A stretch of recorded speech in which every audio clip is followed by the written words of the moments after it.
contest has been framed, and the choices are very clear. Kenyans want a political system that is citizen-centered, not one rigged to benefit a few.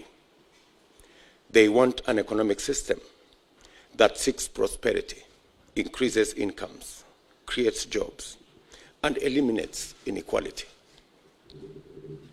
And they want an end to the culture of deceit, of fraudulent political deal-making, opportunistic configurations, corruption, and state capture in pursuit of selfish gain.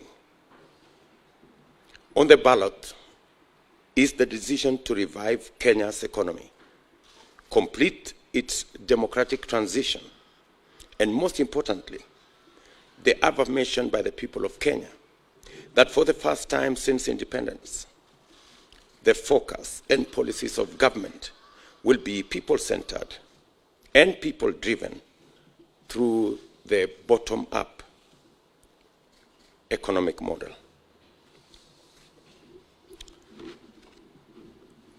Four days to the general election, however, we are seeing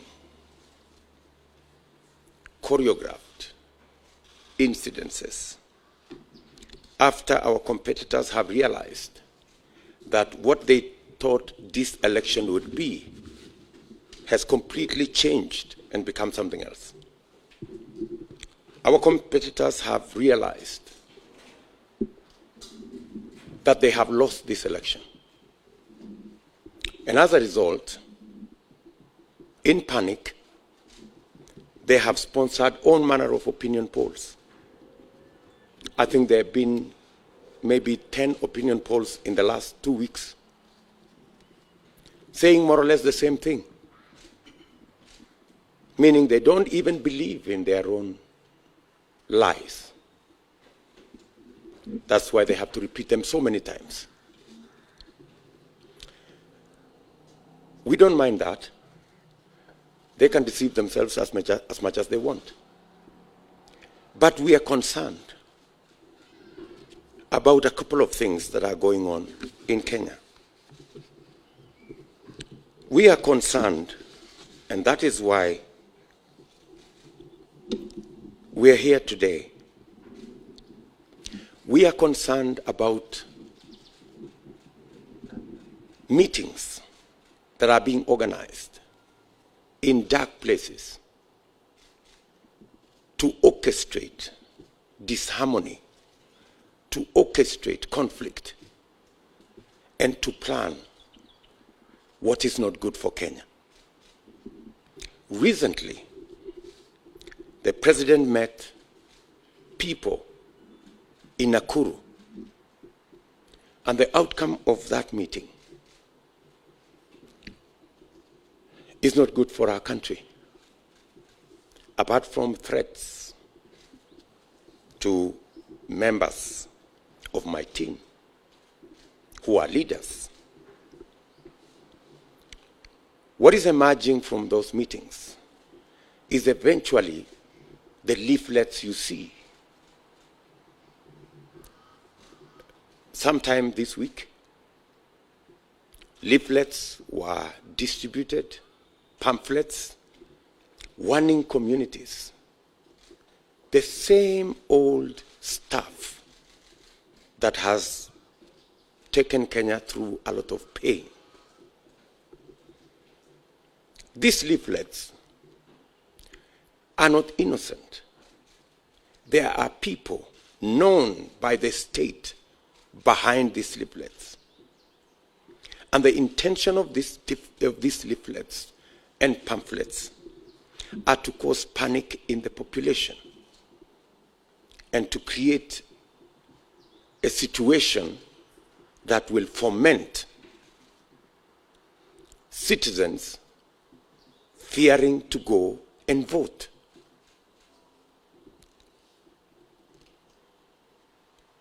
As Kenya Kwanza,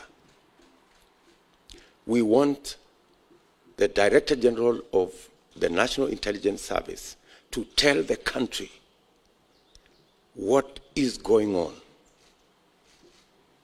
We cannot sit pretty and see the same things that have happened in Kenya happen again.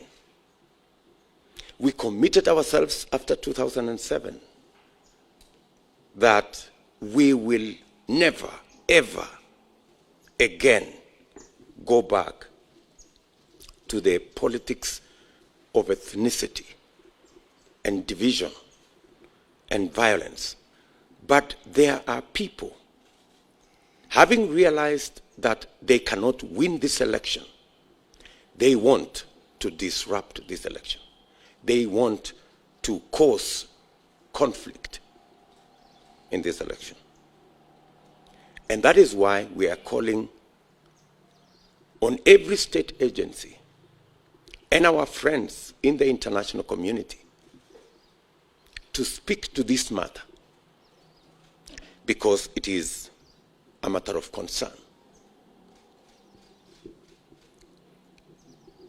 The regional commissioner, Maalim Mohamed of Rift Valley, the county commissioners, Samson Ojwang of Trans Nzoia and Stephen Kihara of Uasin Gishu, and Erastus Mbui of Nakuru are part of this scheme. They are the people holding night meetings to orchestrate and to plan conflict among us Kenyans. And unfortunately, the President of Kenya is aware. We are asking His Excellency the President, in his constitutional duty as the President of Kenya, to ensure that the country is safe and to stop these people from planning the evil that they are planning. The President knows them very well. And the President must stop these people from causing conflict among us Kenyans. The same way the President stopped Mr. Kinoti about a year ago when he was planning the same schemes with the post-election violence victims. The President is very well aware what Mr. Kinoti was planning then. He is very well aware what these people are planning now. Let me also say that this plan is being propagated by certain media houses, Kameme and Inoro FM, and more specifically, Njenga Mungai and Joseph Kuna. They are running narratives around violence and around conflict. These people should be made to answer for what they are doing. The law is very clear on incitement. To make matters worse, Azimio leaders openly and brazenly doctored my speech in Eldoret and posted it on their official timelines, inciting the people in Rift Valley and in Kenya to violence. NCIC has never made a statement. The DCI has never taken any action.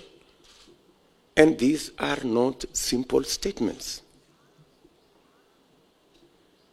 That's why we call on every Kenyan and the international community to look at the issues in their proper perspective. When senior leaders in Azimio brazenly incite Kenyans on their official timelines, we want to thank Twitter for pulling down the inciting video posted by Joho on matters violence. The second issue is the issue of use of public officials, chiefs, county commissioners, assistant county commissioners, are being forced with threats and blackmail of loss of their jobs if they don't become Azimio operatives. There is nowhere in the Constitution and in the Code of Regulations of Public Service that public servants are required to carry out political activities for any political party. It is our position, indeed it is the position of the Constitution, that public servants serve Kenyans equally, irrespective of their political persuasion or leanings, irrespective of the communities they come from, the religions they profess, or the color of their skin. We want to ask His Excellency the President to instruct the people who are using public officials, actually forcing public officials, including chiefs and their assistants, to carry out illegal activities, recruiting people, buying identity cards from citizens, an activity that is now all over the country. I heard Fred Matiang'i and Karanja Kibicho say that they are meeting chiefs because they work with chiefs and chiefs are their colleagues. These two gentlemen must know there is a shortage of fools in Kenya. Whatever they are telling these chiefs, the chiefs are telling everybody else. They are not meeting the chiefs to discuss security of the country. They are not meeting the chiefs to discuss matters that are in the line of duty of our chiefs. The chiefs are complaining. The assistant chiefs are complaining that they are being forced to manipulate the election, to undermine the election, to sabotage the election through bribery, through intimidation, through orchestrating situations that can cause conflict. We are asking His Excellency the President to call out these public officials and ask them to stop what they are doing. It is against the Public Service Code of Regulations. It is against the law. It's against the Constitution. Public officials are supposed to serve Kenyans in their responsibility and in their course of duty fairly, irrespective of which Kenyan belongs to which side of the political divide. I heard some of them even say that what they are doing today is what they did in 2017. I want to tell them two things. I was part of the Jubilee campaign in 2017. We never engaged the chiefs or public officials in our campaigns.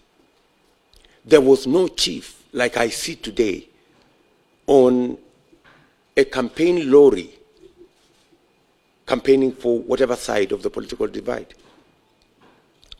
This has degenerated to a new law in Kenya.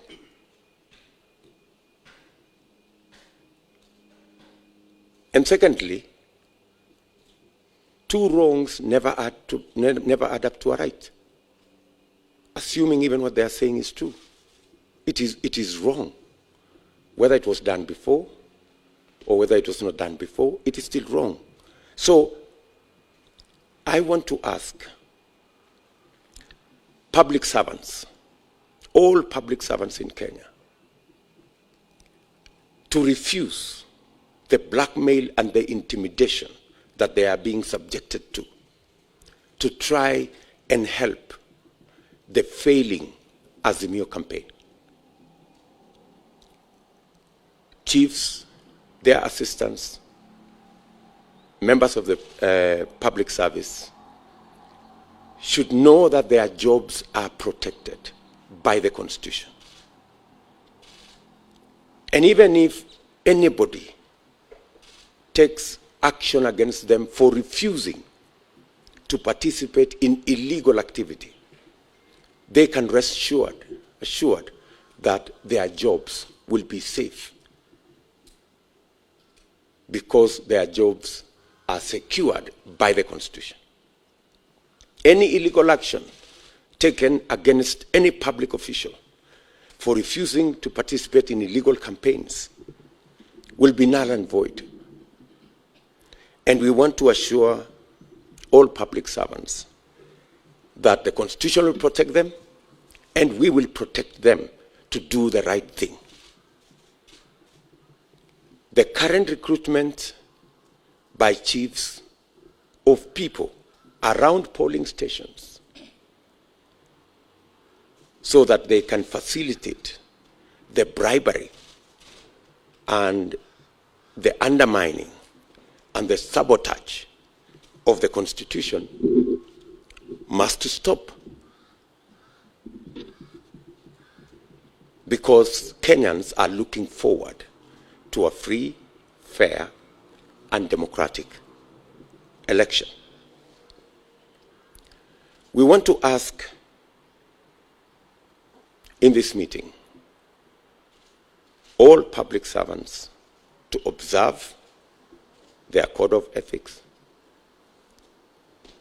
and to stick to their appointment letters, to know that they are the servants of the people of Kenya and to serve all Kenyans equally.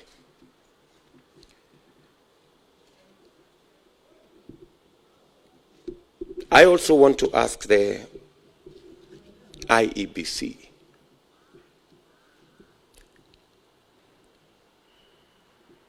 to deal with their mandate in accordance with the provisions of the Constitution. We do not want any favors from IEBC. We want IEBC to do the right thing. We want IEBC to run a transparent, free and fair election. Some of the public officials that we feel are already compromised, we are going to write to the IEBC using the channels that we already have between IEBC and all political parties to raise our concerns on some of the areas that we feel require fine-tuning so that all of us can go into this election and the outcome of this election to be free, fair, and democratic. As you are aware, there is an attempt by our competitors to lock us out of venues for meetings. Last week, we were locked out of Buhungu Stadium in Kakamega, but we still held the meeting anyway. In fact, we held a bigger meeting outside the stadium than we could possibly have held inside the stadium. Today, we are supposed to have a meeting in Mombasa at Tononoka grounds. And in fact, this afternoon at 2 p.m., we will be in Tononoka grounds. Some people are trying to use the police to stop us from having that meeting. This is our final rally in Mombasa. It's a very important rally. And the kind of excuses they are giving us is that the president is in Mombasa. I mean, how ridiculous can that be? I mean, so if the president is in Mombasa, we cannot have a meeting in Tononoka? I mean, surely. So, I mean, these kind of excuses are really ridiculous. Our competitors must understand that it is too late for them to do anything about this election. It is too late, simply too late. It doesn't matter how many opinion polls they do. They can do it every hour if they wish. It doesn't matter how much they try and orchestrate conflict in Kenya. We are very confident the people of Kenya have said no to violence. They have said no to conflict. And we trust the people of Kenya to keep the faith and get to the 9th and determine the future of our country. It doesn't matter how many places they lock us out of. As you are aware, we have paid for Nyayo Stadium on Saturday. We have a contract already signed between us and Nyayo Stadium. They tried to manipulate that contract. The court has said we should have the meeting in Nyayo Stadium. We are preparing to have the meeting in Nyayo Stadium. And if they lock us out of Nyayo Stadium, we will still have a meeting at Nyayo Stadium.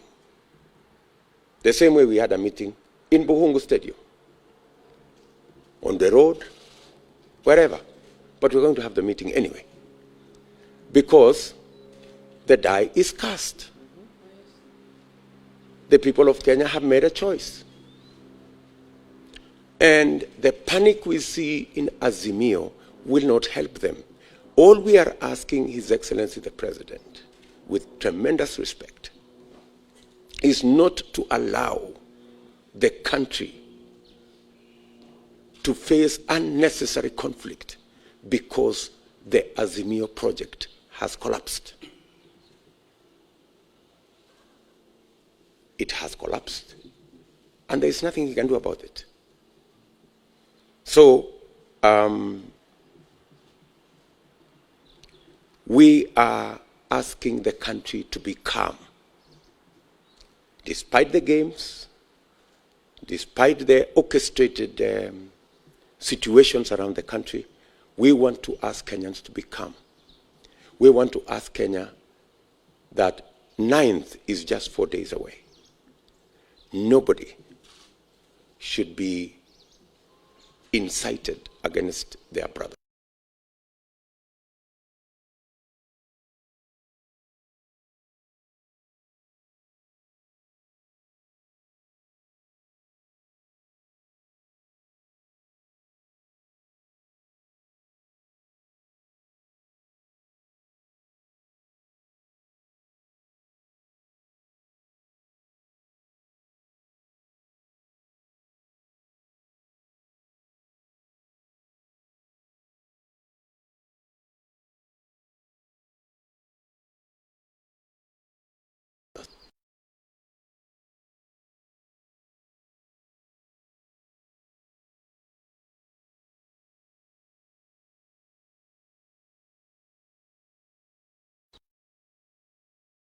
Yes.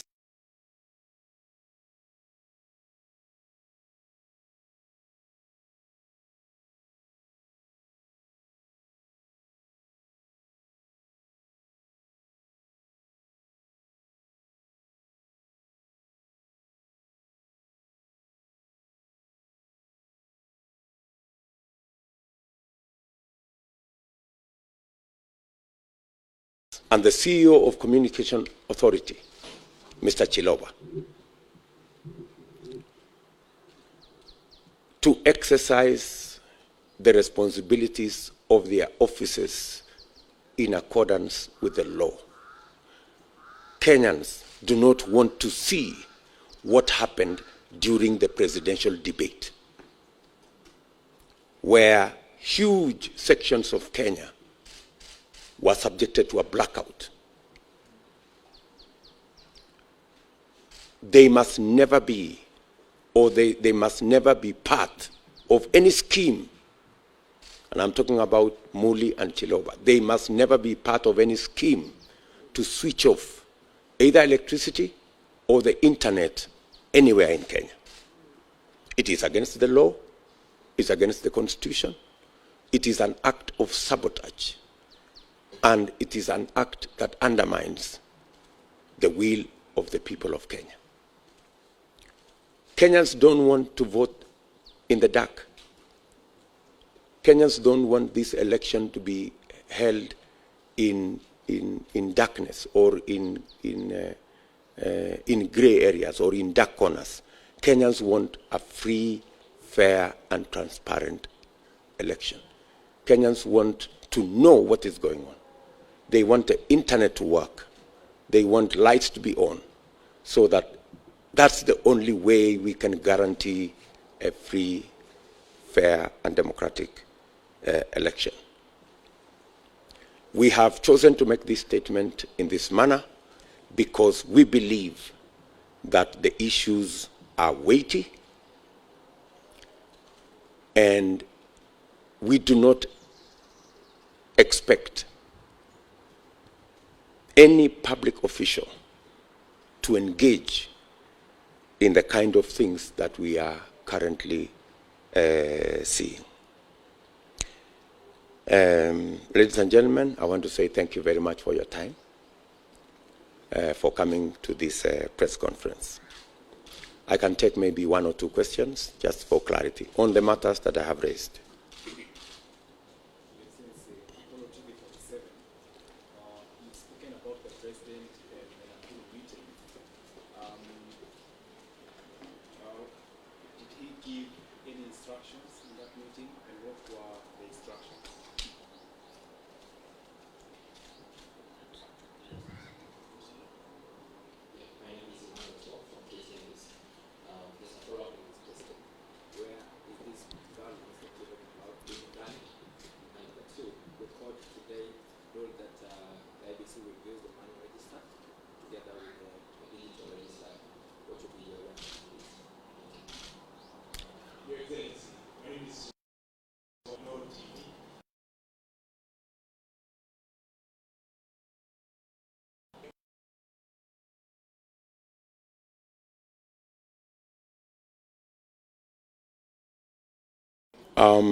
Even as you talk to 3, 4, 5, 10, 15 people, there are people who don't believe in the kind of schemes that are being carried out, whether they are in these meetings of chiefs.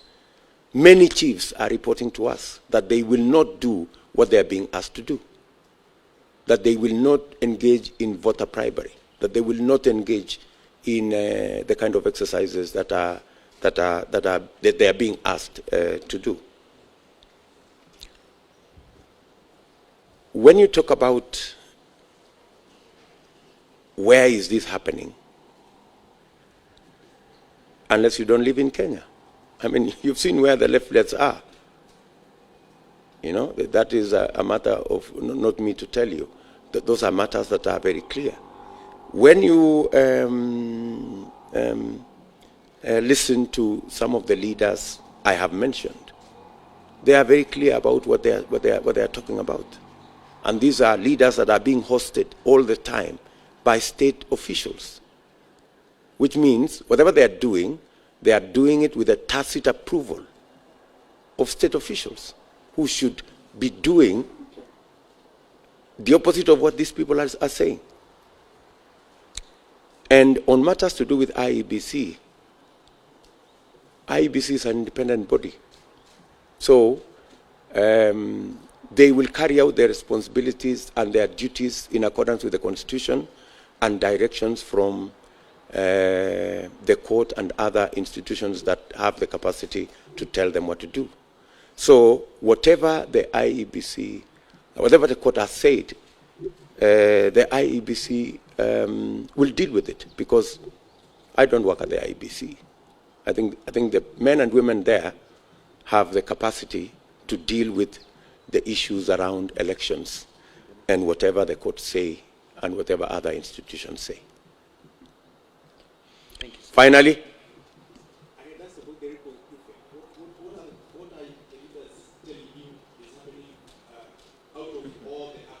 let us not speculate on any matter. I think I was raising these issues so that I bring the attention of the country and the international community so that we can all be vigilant and make sure that nothing untoward happens in Kenya. Thank you very much. Asanteni sana.